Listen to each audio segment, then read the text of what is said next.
हज़रत मोहम्मद की 2 मिनट की कहानी। इन 4,000 साल पहले मक्का की पवित्र भूमि में एक अनाथ बच्चे का जन्म हुआ। हज़रत मोहम्मद जन्म से पहले ही आपके पिता का देहांत हो गया और 7 साल की उम्र में आपकी माता भी चल बसीं। आपके पालन पोषण की जिम्मेदारी आपके दादा और फिर चाचा ने संभाली। आप बचपन से ही सच्चाई, ईमानदारी और भरोसेमंद स्वभाव के लिए मशहूर थे। लोग आपको अल-अमीन, सच्चा और भरोसेमंद कहते थे। जब आप 6 वर्ष के हुए तो गारे हीरा में इबादत के दौरान तो इस्लाम का संदेश पूरी दुनिया तक पहुंचाया। आप पूरी इंसानियत के लिए रहमतुल लिल आलमीन, सारी दुनिया के लिए रहमत बनकर आए। कहानी का थोड़ा और हिस्सा जोड़कर दूं ताकि 2 मिनट का समय पूरा हो जाए और सुनने में दिल को छूने वाली लगे। हज़रत मोहम्मद सल्लल्लाहु अलैहि वसल्लम की संक्षिप्त कहानी। मक्का की पवित्र भूमि में जन्मे हज़रत मोहम्मद बचपन से ही सच्चाई और अमानतदारी के प्रतीक थे। आप किसी से ऊंची आवाज में बात नहीं करते, हर किसी के साथ बराबरी और दया से पेश आते। 36 साल की उम्र में गारे हीरा में इबादत करते हुए आप पर अल्लाह का पहला वही उतरा, पढ़ो अपने रब के नाम से जिसने पैदा किया। यह संदेश इंसानियत के लिए रहमत और हिदायत लेकर आया। आपने लोगों को सिखाया कि अल्लाह एक है और सभी इंसान बराबर हैं, चाहे अमीर हो या गरीब, गोरा हो या काला। आपने अनाथों, गरीबों और मजलूमों के हक में आवाज उठाई।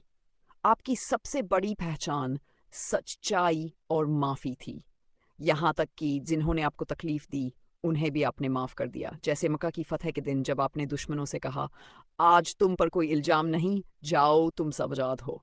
63 साल की उम्र में आपने दुनिया को अलविदा कहा, लेकिन आपकी शिक्षाएं आज भी पूरी दुनिया में इंसाफ, रहम और भाईचारे का पैगाम देती हैं। आप वाकई रहमतुल लिल आलमीन हैं।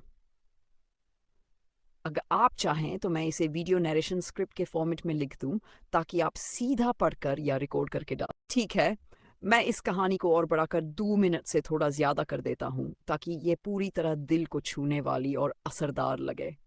हज़रत मोहम्मद की पूरी प्लस मिनट की कहानी मक्का की पवित्र धरती जहाँ काबा स्थित है, वहीं ईसवी में हज़रत मोहम्मद सल्लल्लाहु अलैहि वसल्लम का जन्म हुआ।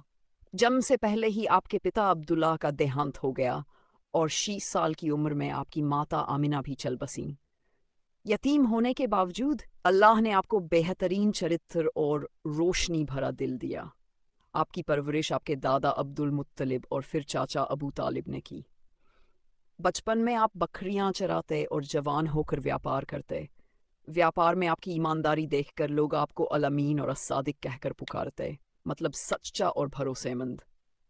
4 वर्ष की उम्र में आप गारे हिरा में इबादत कर रहे थे। जिब्रील सलाम ने पहला पैगाम दिया, पढ़ो अपने रब के नाम से जिसने पैदा किया। ये वक्शन था जब आपको अल्लाह ने नबी बनाया। इसके बाद आपने लोगों को तौहीद का संदेश दिया कि अल्लाह एक है और उसकी ही इबादत करो। आपने लोगों को सिखाया कि अमीर गरीब, गोरे काले, ऊंच नीच में कोई फर्क नहीं, सब बराबर है। मक्का में आपको और आपके साथियों को बहुत तकलीफें दी गई, बाइकॉट, पत्थर, ताने और यहाँ तक कि कत्ल की साजिशें, पर आपने सब्र किया और कभी झूठ या बदले का रास्ता नहीं अपनाया। मदीना हिजरत के बाद आपने वहाँ एक ऐसा समाज बनाया जहाँ इंसाफ, भाईचारा और अमानतदारी का राज था। और फिर जब मक्का को फतह किया, आपने दुश्मनों को भी माफ़ कर दिया, ये कहकर आज 63 साल की उम्र में आप हज़रत मोहम्मद की पूरी 2+ मिनट की कहानी। ठीक है, मैं इस कहानी को और बढ़ाकर 2 मिनट से थोड़ा ज़्यादा कर देता हूँ ताकि यह पूरी तरह दिल को छूने वाली और असरदार लगे। हज़रत मोहम्मद की पूरी 2+ मिनट की कहानी